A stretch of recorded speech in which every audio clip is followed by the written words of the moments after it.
اس لیے اس کو بڑے پیار سے لے کے قربان گاہ تک، قربانی کی جگہ جہاں ذبح کرنا ہے وہاں لے کر جایا جائے، گھسیٹ کر نہ لے جائے۔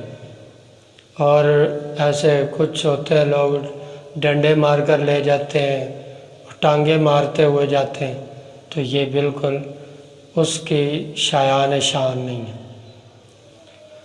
جانور کو تیز دھار آلے سے نہ ذبح کیا جائے، چھری سے یا جو بھی آلہ ہو ذبح کرنے کا، تو وہ تیز دھار ہونا چاہیے۔ اور حتی الامکان یہ کوشش کریں کہ جانور کے سامنے ذبح نہ کریں، حتی الامکان کوشش یہ کریں۔ لیے سنت یہ ہے جانور کو ذبح کرنے کے لیے جانور کو قبلہ رخ لٹایا جائے، اور ذبح کرنے والا بھی قبلہ رخ ہو، اور کوشش فرمائے جس کا قربانی ہو ساتوں حصے داروں میں سے، تو ان میں سے کوئی ذبح کرے، بہتر یہی ہے۔ اگر کوئی بندہ تجربہ نہیں رکھتا، نہیں کر سکتا ذبح، تو پھر کوئی بھی ذبح کر لے تو اس میں کوئی حرج نہیں۔ اگلی بات سنت کے مطابق بات یہ ہے کہ نیت کی بات ہے کہ نیت کیسے کریں۔ قربانی کے جانور کو قبلہ رخ لٹائیں، اور لٹانے کے بعد پھر یہ دعا پڑھیں، انی وجہت وجہی للذی فطر السماوات والارض حنیفا وما انا من المشرکین ان صلاتی ونسکی ومحیای ومماتی للہ رب العالمین لا شریک لہ وبذالک امرت وانا اول المسلمین۔ ایک بار پھر سنیں اور پھر اس کو یاد کرنے کی کوشش فرمائیں، انی وجہت وجہی للذی فطر السماوات والارض حنیفا وما انا من المشرکین ان صلاتی ونسکی ومحیای ومماتی للہ رب العالمین لا شریک لہ وبذالک امرت وانا اول المؤمنین۔ سنت یہ ہے کہ دائیں ہاتھ سے ذبح کریں، اور دائیں ہاتھ سے ذبح کرنے کے اگر دائیں ہاتھ کمزور ہو یا آلہ جو ہے نا وہ تیز نہیں ہے، دونوں ہاتھوں سے چلانا پڑے گا، تو دوسرا ہاتھ ساتھ ملانے میں کوئی حرج نہیں۔ اور ذبح کرنے کے بعد ایک اور بہت بڑی غلطی کرتے ہیں، چند ایک باتیں بڑی اہم ہے، سنیے گا۔ ذبح چھری چلانے کے بعد کیا کرتے ہیں کہ اس کی اتنی چھری چلاتے ہیں کہ وہ جو ہے نا اس کی گردن یا تو جدا کر دیتے یا پھر اس کے حرام مغز تک پہنچ جاتے ہیں۔ جب وہ اینڈ پہ پہنچ جاتے ہیں نا، پھر اس کے حرام مغز کی جگہ پر یوں چھریاں مارتے ہیں، ابھی تک اس کا خون نکل رہا ہے، زندہ ہے۔ اس لیے یہ بالکل آپ کے ذمے جو ہے نا، ذبح کرنے والے کے ذمے کیا ہے؟ 4 رگیں کاٹنا، 4 رگیں کاٹنا۔ اس میں سے 3 کٹ گئی ہیں تب بھی آپ کی قربانی ہو جائے گی، تو 2 کٹی ہیں تو پھر یہ مکروہ عمل ہے۔ بہرحال حضور علیہ الصلوۃ والسلام نے ایک جگہ پر ارشاد فرمایا کہ شیطان کا شریطہ، ہاں ابھی یاد آئے، شیطان کے شریطہ وہ ہے جس کو ذبح کر دیا جائے، پھر اس کی جلد کاٹ لی جائے، تمام رگیں نہ کاٹی جائیں، پھر اسے اسی طرح مرنے کے لیے چھوڑ دیا جائے۔ یاد رکھیے اس کی جو اشارہ ہے نا وہ یہ ہے کہ چاروں طرف سے اس کی جلد کاٹ دی جائے، اس کی رگیں نہ کاٹی جائیں، اور اس انتظار میں پھر بندہ رہے کہ یہ مر جائے۔ تو جانور کے ساری رگیں کاٹنا اور ایک طرف سے ذبح کرنا، سامنے سے اس کے گلے کی طرف سے، یہ ضروری ہے۔ اور ایک اور بات بڑی عام یاد رکھیے گا، رگیں جو کاٹنی ضروری ہیں، سانس کی نالی کاٹنا، شاہ رگ کاٹنا، اور خوراک کی، پانی کی، یہ رگیں کاٹنا ضروری ہوتی ہیں۔ اور یہ رگیں کٹ گئی ہیں نا، اب کسی جگہ پر چھری مزید چلانے کی بار بار وہ ضرورت نہیں ہے، اور نہ ہی گردن توڑنے کی کوشش فرمائیں۔ تو ذبح کرنے والا شخص مسلمان ہونا ضروری ہے۔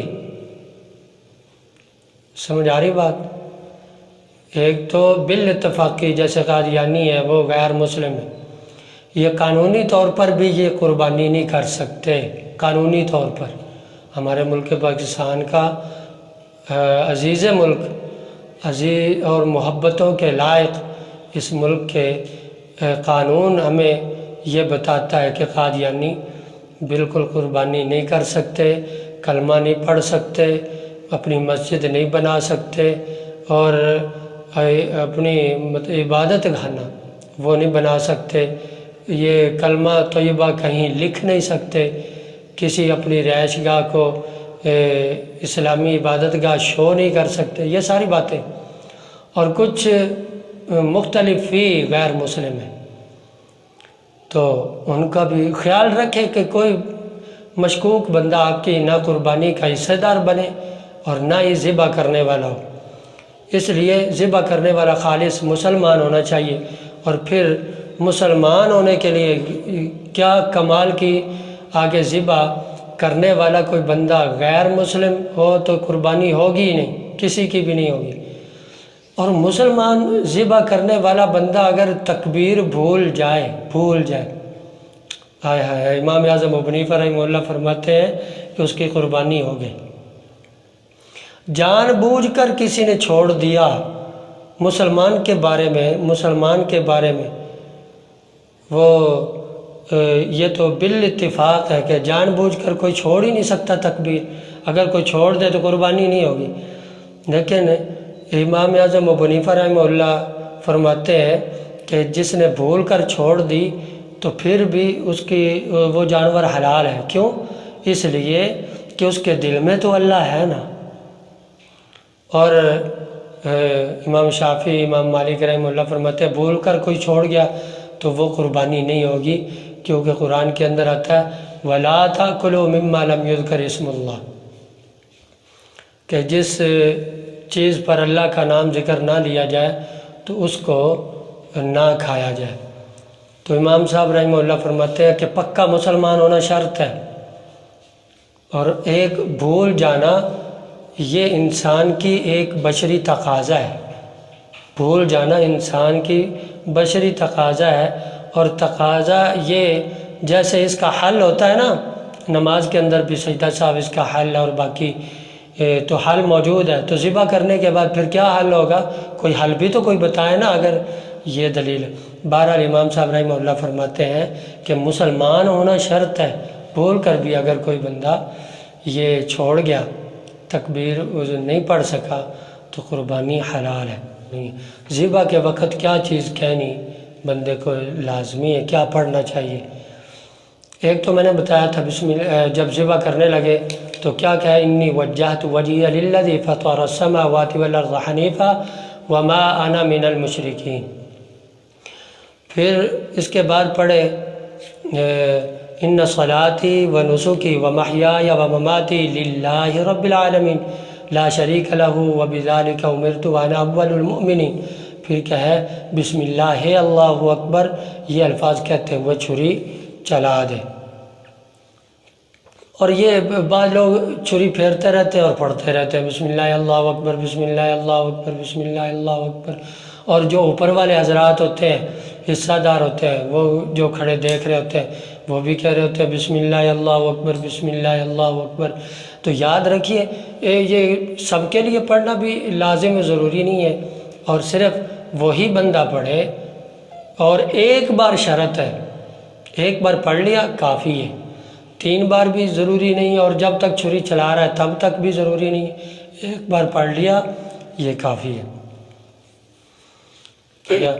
عورت جو ہے نا، اس کا پوچھا گیا ہے عورت ذبح کر سکتی ہے نہیں، یا سمجھدار بچہ، ان کا عورت ذبح کر سکتی ہے اگر اس کے اندر اتنا بہادری ہے ذبح کرنے کی، تو عورت بھی کرے، ذبح کر سکتی ہے۔ سمجھدار بچہ ہو، بلوغت کے قریب ہو، سمجھدار سے مطلب یہ بالغ ہو تو پھر تو بطریق اولا کر سکتا ہے، تو بچہ بھی ذبح کرنا اس کا بھی درست ہے۔ گونگا بندہ بھی ذبح کر سکتا ہے جبکہ وہ مسلمان ہو، کر سکتا ہے۔ اب یہاں دیکھ لیجئے کہ گونگا بالاتفاق ذبح کر سکتا ہے، تو گونگا پڑے گا کہاں سے؟ بسم اللہ اللہ اکبر۔ اس لیے جب بالاتفاق گونگا آدمی مسلمان ہو ذبح کر سکتا ہے، تو اگر کوئی بندہ بھول کر وہ تکبیر نہیں پڑھ سکا تو اس کا بھی ذبیحہ حلال ہے۔ کہ جو یورپ کے ممالک میں خود کار مشینی ذبیحے کا طریقہ کار رائج ہے، اس سے قربانی کا جانور ذبح نہیں ہوتا، جائز نہیں ہے۔